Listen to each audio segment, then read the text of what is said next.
In the year 895 AD, we see a king and he wins the war when the film starts.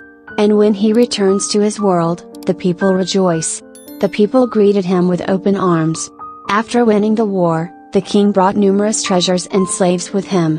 The king's family is also seen here. He has a son and a wife, the queen. His son's name was Amleth, and they were overjoyed to see the king return after a long time. The king gives his son a gold chain from the sea's treasure. There was a victory celebration going on. Meanwhile, Fjolnir, the king's younger brother, arrives. He was ruthless and self-centered, but he'd fought beside the king in battle. The king has won the war because of him. Later on, the queen becomes pleased with him and gives him a drink. When the king and queen were in their room at night, the king shows to the queen his war-related injuries. He tells the queen that he wants to make Amleth the new king. After hearing this, she replies, "No, don't crown him king yet, he's too young. In addition, he is immature.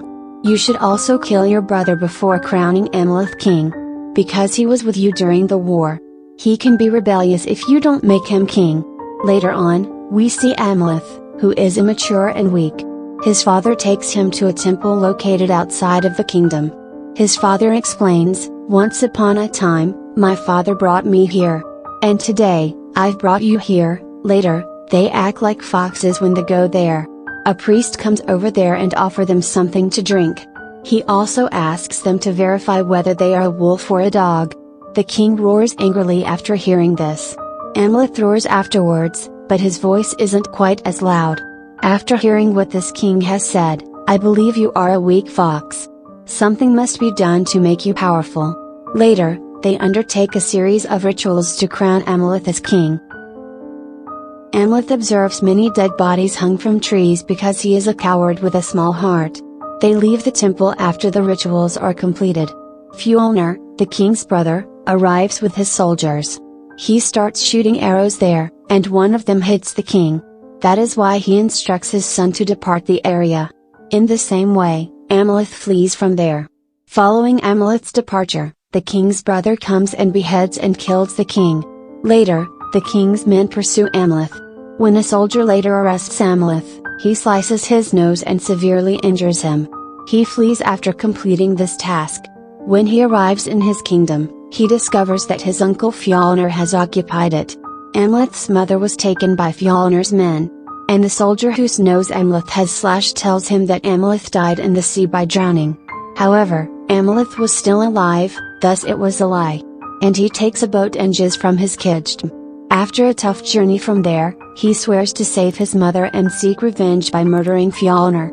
After many years, we see the scene of Russia. There Amleth has grown to be fairly powerful and a warrior. After that, they went after the small villages. They used to kidnap them and hold them captive, before brutally burning their house and children down alive. Amleth, on the other hand, doesn't like his warriors' company and conduct. The same night when he was roaming in his village, he sees a strange woman who has worn a strange thing on his head.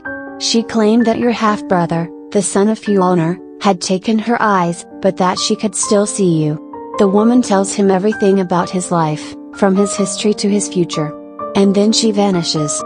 Meanwhile, we can see when Amleth's army were selling slaves. Amleth learns that a handful of his warriors are about to be sold to his uncle Fjolnir. As a result, he sits in that boat with those slaves, who were to be sold to Fjolnir, his uncle. Meanwhile, a storm approaches, and Olga, a slave girl, is about to fall.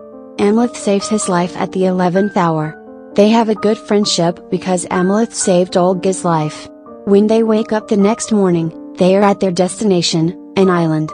Fjolnir had migrated to this location after killing his king brother.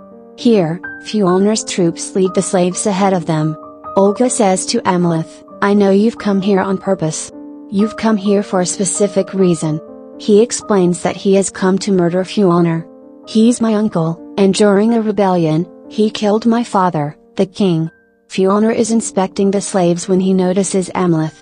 He is happy to seeing him since he had needed to acquire strong slaves like Amleth. When Fjolnir inquires about his name, he responds with a different name. Olga, Amleth, and another slave were chosen for cooking and washing clothes. Fjolnir's warriors were ruthless, enslaving slaves to do their laborious job. Amleth runs into his mother one day. Olga was coming to meet him after work when he ate his dinner, but the soldiers wouldn't let her meet him and they take her anywhere. Amleth sees an animal who, after indicating, calls him. Amleth begins to chase her, and while chasing her reaches a cave. Amleth sees a priest in the cave who was performing a ritual there. He tells him that he knows who he is and that he is the son of the king. He shows him the old priest's skull. It was the same skull of priest who told him about Amleth. After cutting his tongue and beheading him, Fjolnir kills him. The current priest was so powerful that he could communicate with the skull. He understands magic and has the ability to bring the skull to life. Amleth approaches the priest for help and advice on how to take revenge on Fjolnir. He learns about a sword from the priest. He travels in pursuit of the sword after hearing about it. That was in a derelict building, and the skull had shown the priest's skull. A mummy of a king was discovered there. There was a mummy of a king with that sword there. When Amleth reached out to take the mummy's sword, it sprang to life and attacked him, and they began a long fight. When Amleth takes the mummy into light, he notices that it isn't genuine. But it was his vision because the real mummy and sword were still present. He easily snatches it, and the mummy destroys him once he takes the sword. Fjolnir, on the other hand, tries to misbehave with Olga. When Olga intervenes, he orders his soldiers to severely punish her. Because she is deserving of the same, as is Amleth, who is concealing the sword. Direct approaches Olga and informs her that Fjolnir will be killed soon. And I'll take you out forever after releasing you from there. Later, some people appear and ask Olga to accompany them. The troops of Fjolnir take Amleth for a dangerous game in the next scene. It is dangerous in the sense that it has the potential to kill Amleth. Fjolnir's army was losing in this game. His kid, on the other hand, goes with the intention of winning. He fell because he was young and immature, and he got injured. When a soldier from another army was about to strike him in the head with a ball. Meanwhile, Amleth arrives and saves the life of his cousin. He defeats the warriors of the other team and wins the game. They were rejoicing because of their victory. Because of Amleth, this game was won. So a Fjolnir soldier appears and grants him permission to spend the night with Olga. Because they are aware that they are attracted to each other, Olga and Amleth later spend a lot of time together. Later, we discover that someone has killed 7 Fjolnir troops. And they'll be hung outside the temple. And Fjolnir's friend thinks it's all done by slaves, but a white-haired priest appears and says it's not slaves who are doing it, but the soul, that is rather dangerous. Everyone will be killed one by that soul. And we'll have to make sacrifices to save ourselves from that soul. They were preparing to perform a ritual to sacrifice a slave later. We later notice some dogs start barking towards Amleth. And when Fjolnir's dog starts barking at him, he kills him. On the other hand, the slave who was supposed to be sacrificed was not present, but a special Fjolnir figure was, and he was hanged to death. It indicates that he had been offered as a sacrifice. Fjolnir later gives the weapons to his slaves and asks them to protect them. Many of Amleth's slaves later end up dead. Here, Amleth grasps the opportunity to meet his mother. He tells that it is Amleth, your son, and I'll seek revenge of my father's death on Fjolnir tomorrow. She says that your father didn't bother me, I was like a slave for him. He was greedy and he loved only money and treasures. But your uncle isn't like this, he didn't love money or gold but he loved me. I've taken control on your uncle and have killed your father because he was greedy. The wars he'd won was because of Fjolnir, not him. Amleth rags and tells that I'll kill you too and the soldiers of Fjolnir. No, she adds, since I'm your mother and you adore me. And she wants him to pay attention to him when you kill Fjolnir. I'll be crowned queen, and we'll rule the kingdom together. He flees after seeing his mother in this state. While on his way, he kills his cousin, Fjolnir's son, and removes his heart. Later, he approaches Olga and requests her to flee. But she replies, no, we won't leave until you finish your goal, which is to murder Fjolnir. When Fjolnir learns of his son's death, he suspects Amleth and begins killing his troops. Amleth appears when he keeps a dagger around Olga's neck. He asks him to stop because if he does, he would give him the heart of his son. Fjolnir's men assault him, but he is exceedingly powerful. After attacking to keep them away, he started murdering them one by one.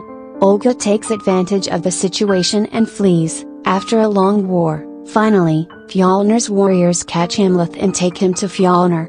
Fjolnir questions how I could think this is my son's heart. Because I killed him, and after hearing this, Amleth says. He imprisons him, and he is cruelly beaten and tortured. All of Fjolnir's men attend Fjolnir's son's funeral. Meanwhile, Amleth's father's soul arrives as a flock of crows and frees him up. When Fjolnir arrives to murder Amleth, he discovers he has vanished. Amleth and Olga are seen together. Because Olga has married Amleth and taken him far away and have been married. They've resolved to stop fighting and live quietly in a relative's home. They were about to board a ship to travel there. He senses they're going to have a baby when he gets near to Olga. He swears to kill Fjolnir because if he doesn't, he'll come for my baby one day. And this is something I don't want. Later, after giving the boat owner a ring, he informs him, it is your job to safely transport them to the relative's home. Despite Olga's best efforts, he continued on his way. He claims that our son, not me, will be the next king. He jumps into the water to enter Fjolnir's kingdom. When he arrives, he notices a large number of people dying on their own, because Amleth has taken the sword from them. The mummy king wasn't just any mummy, he held unique abilities. That was assisting him, and several Fjolnir warriors killed as a result. He tries to kill the soldier with the help of the sword. When he was a kid, someone tried to kidnap him, and he cut his nose. All of the soldiers are killed, and the slaves are freed. He enters his residence after slaying Fjolnir and discovers him. Amleth's mother attacks from behind, but the sword is accidentally aimed at her. As a result, she also passes away. Fjolnir later appears in front of Amleth and informs him, that I'll see you in hell, and we see that Amleth has arrived there. Fjolnir attacks Amleth after moving forward. Both were powerful and dominating each other in a long struggle. The war was of equal status. Later, we see Fjolnir stabbing Amleth in the chest with his sword. And Amleth beheads Fjolnir and both died. With the death of both of them the movie ends.